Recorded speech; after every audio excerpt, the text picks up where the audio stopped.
As you saw with yesterday's video, we wound up getting the man, Ainz himself. He's level 92 right now. We've been playing a little bit with him. As you see right here, we have around 114 runs so far. And I've gotten a pretty good understanding of this character in terms of team comps, nukes, and some gripes I have, of course. Of course, this character is not perfect.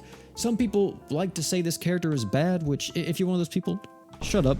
What are you talking about? He's not bad at all. Like, just because... Oh my god, he's not like my enemy. He's so strong in the enemy, he's not strong in the... Bro, man is strong. Come on now. Before I get into my gripes and everything, let's talk about what Ainz is and kind of what he's going to be doing once you have this character ascended. His passives are okay. We have a crit buff to everyone, 20% crit rate, pretty solid. And he has his unique passive, which is the strongest magic caster. This gives him 5 art gauge when HP is above 80% or more, which is insanely good since that makes him very self-sufficient and allows him to arch gen quicker. Spoiler alert, he is an arch genner. In terms of the skill here, we have a reduce enemies magic res, the art, reducing the enemy's dark resist, and fire resist when the enemy is burning by this art. His true art is where I think most of his strength lies, especially for a lot of the sustained fights. This gives you art gauge by 4 for 20 seconds. You get an additional 2 art gauge if you're a demon, and you reduce the enemy's crit resist by 100% for 25 seconds. As for the true art, this is the big thing everybody loves so much. The goal of all life is death. This buffs up everybody's crit damage by 100%, or if you're a dark unit, you get an additional 100%. In terms of his slots, he has a 5-star magic, 5-star support, and a 4-star heal. If you take him to LB7, he will be having a 4-star support in this slot. In terms of some loadouts, 5-star magic can be pretty much anything that has really good arch gen. If you're not going to be using him in sustain, you want to try to opt in for a nuke comp with him,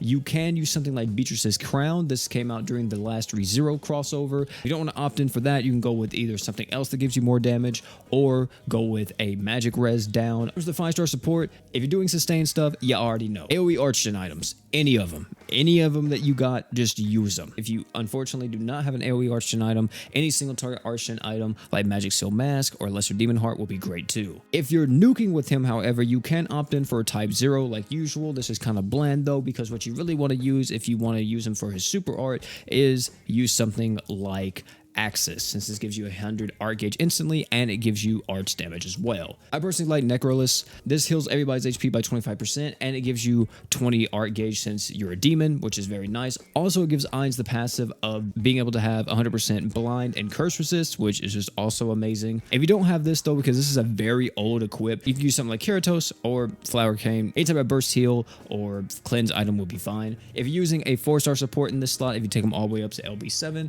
then the 4-star support can be Argignite, Keon, Finaloha shorts. You knock yourself out with it. As for the crest on him, best in slot, what are we looking at here? Personally, I would say best in slot is probably going with some type of attack up crest on him, whether that be Dark Warrior or just regular attack up alongside an equipment CT crest. On to his animations, which is where my gripes begin.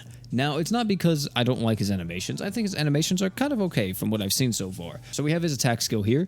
As you see, just throws the ball forward. I kind of like how the effects are on it, the lightning and everything. Looks very nice. We have the skill here, which is just, you know, him putting up the little magic circle, and then it is a kind of, I don't know, dark energy. We have the art here, which is the Hell Flame. It is a little bit slow, but, you know, I kind of like how he just puts his hand down. He's just like, you know, I'm so strong, I don't even need to really move my whole body. I'm just moving one arm for you. We have his true art here, which the boy just flexes for a second. He buffs himself up and then blows up anything in front of him. Very nice true art, but here's the kicker. So this true art, when you activate it, it will give you the arch gen instantly, which is perfect. You know, that's what you probably want. However, the crit res debuff that this true art applies does not apply until this happens, this burst of energy. That is when the crit res debuff applies, which in nukes means that it sucks because you have to wait so long for him to even get this off, and it's just not ideal. So if you're using him in nuking comp specifically, you're going to want to run some other type of crit chant on the team, since he's not going to be able to provide that crit buff instantaneously. As for the super art's following the similar type of ordeal here, with the goal of all life is death. We have the stuff pops up. I really like the clock in the background, and then boom, everything's just gone. However, the goal of all life is death is actually faster than his true art, thankfully. I personally really love this animation, and this is what I build around when I go to actually build around certain nuke compositions, which we'll show a nuke comp off very soon. Overall, Ainz actually one of the better animations, which I know some people be like, oh dude, this animation for Goal of All Life is trash, man. I like it. I personally like it. You have the rubble coming up off the screen, you have him charging up, you have the clock behind him ticking down, and then what other way just to nuke everything than just actually nuke it? Like, he just blows up the screen. Overall, I'll say animations are probably like, I'm gonna rate him a 7 out of 10, even though like it really fits his character, because from what I understand, Ainz is just stupidly OP. So I really like how a lot of his attacks are very effortlessly, like he's just moving like one part of his body to kind of do everything, and then with the true art and the super art, he's actually, you know, going crazy, which if I'm not mistaken, whenever he uses true art, I've seen some clips of Overlord. You guys tell me down below in the comment section, whenever this stuff pops up around him, is he buffing himself up? That's what that is, right? Is the buffs that he applies to himself, or is that just him channeling his magic? I'm not for sure. You guys can let me know though. So since we already have it here, we're just going to show you the nuke comp here. This team, you can expect relatively high damage, to be honest. We can have the equips here if you want to see them. As you see, I'm not building around Ainz's true art. I'm building around his super art, and everything else is going to be buffing up a lot of the damage. We do have Nox on here for no reason. Let me take that off. In terms of the units, we all know what these guys do, right? Benny, huge magic res down. Melty increases the amount of damage the boss takes, and of course Forte is Forte with very strong buffs. And I think some of you guys will be surprised at the damage potential here with this exact team, especially for Ainz. You may be like, wow, he can actually, you know, kind of push out some damage because he's not a bad unit. Some people think this character is terrible, which I am just so shook by. As you see here, we're going to pop everything, pop the super art. One thing that's really good, actually, with running someone like Benny Maru with Ainz is that since Ainz takes a minute to actually pop off, it means that Benny's able to go first and actually get his magic res down to enable Ainz to deal the most amount of damage possible, which if you actually saw, I think he dealt around 513k per hit. And we look at the details here, as you see, 7.1 million from the man Ainz. And I don't even think this is necessarily the best team you could possibly put him on. It may be close, but I don't know what else to really change out. There may be another character that I'm just not thinking of that would be really good in this situation, which is usually what happens. I'll think about a character after this and be like, oh,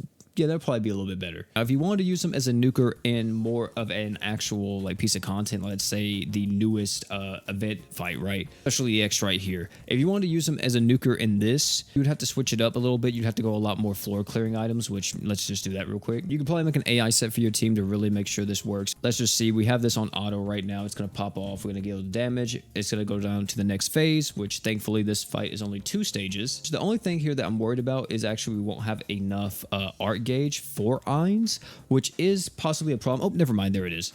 Oh, wait. Oh my gosh. I don't have him on super art. Oh. So let's try this again. Yeah, definitely creating an auto AI system, especially if you're using stuff like Nui's Parasol and everything to make sure that he deals as much damage as possible at the end here. As we see, we're going to pop off everything. Hopefully, Ainz gets his super art again. Does he? Oh, he's so close. Okay, there it is. There's his super art. And let's see the damage. We're going to count down. Unfortunately, Benny didn't get his magic res, but we should still get the damage. Look at that. He's still able to kill by himself. Look at that. 6.8 million from that. Forte with the deeps, though. Jesus. If you want to use him as a nuker, he's pretty solid in it.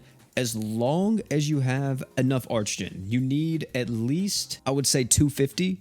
But if you can get him guaranteed 300, so he's always super arting, that would be ideal. So you may actually want to like give him 2x X or something to make sure he's always at that 300 art gauge whenever you need him to be. What about if we want to flip the script and we want to make him in a sustain team? You know, how exactly would we go about it? Well, of course, we can build him around demons since his true art synergizes with that. But as mentioned before, he doesn't need to be built around demons. I was going to actually use Juno, but I decided against it. I just went with Haruto because Haruto's better. But everybody on this team stacks archgen. And I would say too that I wouldn't use War God Finn here. I would probably use Shaltir in this situation if I had her ascended, but I don't have my Shaltir ascended yet. I'm going to be working on that very soon. With team building, it's not restrictive for Ainz. You could really throw him on anything. In terms of the archgen type that he is, by the way, since this matters a lot for sustain comps, Ainz is type E, also known as the crossover archgen type. So he won't stack with any other crossover unit apart from Mako. Mako is an exception of this rule. Let's just see what we can do in a regular fight? How good is he just kind of being on the team? And you will notice one thing too about Ainz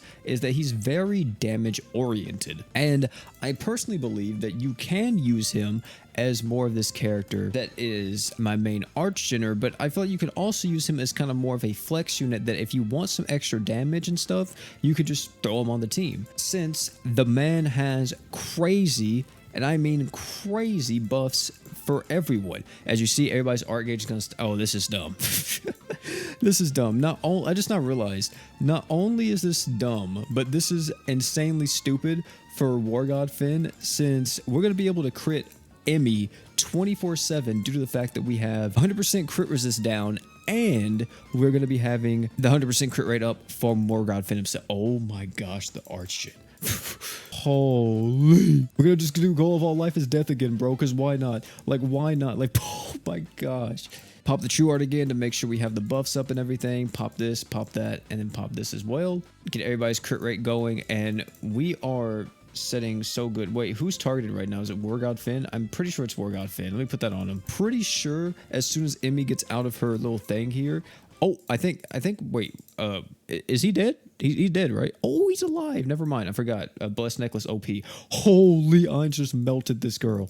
Hopefully we don't die again though. Oh, but never mind. Ainz is alive, as you saw. You know, Blessed Necklace OP. Oh, like we didn't even get to use Mako's art. Like that would have been even more damage.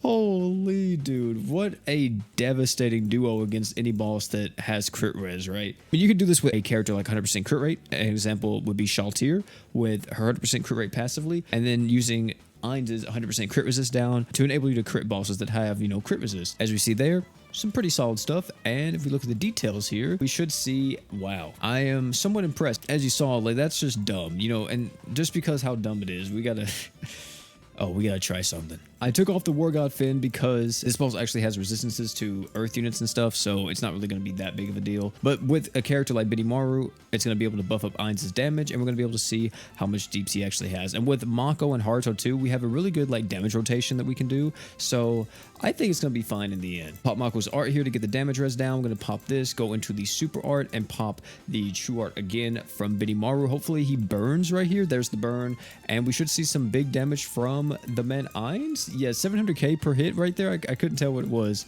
We might be able to see some even more DPS. Here's another rotation right here. We're going to pop the art with that, and maybe we can get the art with Haruto. Yep, we do. And we're going to be having all the buffs on Ainz, even another arts damage buff right there, and even the magic res, and yep, even more damage. I guess if we want to, right, we could also use his art because his art reduces dark res. So, okay, hold on. We're kind of metagaming here. Wait, but for how long though? How long is the art gonna reduce dark res for? It doesn't even say it. It's off the screen. I think it's like for 20 seconds or something. Maybe it's enough to actually get it to pop off. Pop a super art again to get the massive damage. Do we have the magic res down too from Haruto? Or not Haruto, my bad. From Benimaru? Probably not. I don't know if we'll be able to get it again, but there's some more damage, and we're looking pretty good. We're looking good. Goal of all life is death again. I don't know if he's popping off with it yet. No. Okay, it's counting down. It's counting down. So we're gonna be able to get the damage buffs off real quick. And big damage, oh my goodness, it's just so much. It's too much, man. His art is actually extremely quick. It's a lot quicker than what I thought it would be. We got a break to go off. Oh, hold on. Don't let me get the true art or the super art off too, man. Oh, we're gonna be popping off here. Hold up. This is gonna be too much. How much damage is this? I can't even read it. It's too much. I can't see it. Can we get one more super art off in time? Let's see. Maybe not. It might be possible. Maybe we can get Benimaru's magic res down too. Probably not though. I think this is, yeah, he just did it. Yeah, it's not gonna be enough for everything, but let's see what the DPS was though from Ainz himself. The DPS was of course heavily inflated. Any kind of damage challenge quest is extremely inflated in terms of the damage you actually see, but still he's performing. I don't see how someone could call this man bad. Am I saying he's the best character in the game? Absolutely not. If I was going to put him on a tier list myself, I would say this guy's easily S tier. If we have a tier list where SS is the highest and S tier is right under that, yeah, this guy's S tier. Very good. I'm pretty happy with him, and I know that he's going to be a staple in the future for any demon team that comes out or any other dark units that I want to use alongside him, since he's going to be able to buff them up and make them even stronger with his crit damage buff, and just any unit that comes out that may just want, you know, him to have these debuffs and buffs and everything else. He's going to be great alongside. So I really like him. I think it's amazing, and yeah, I'll say he's definitely worth it. They did a pretty good job with him. So yeah, that's gonna be it for this video. Tell me down below. Tell me down below what you guys think about Ainz. Do you guys like him? You guys don't? You already heard from me. Would love to hear from all you guys down below in the comment section. Also, if you enjoy this video, highly recommend check out either one of the videos popping up on the screen right now. Great content, guarantee you'll love them. Oh, and one more thing. Don't forget to drink water.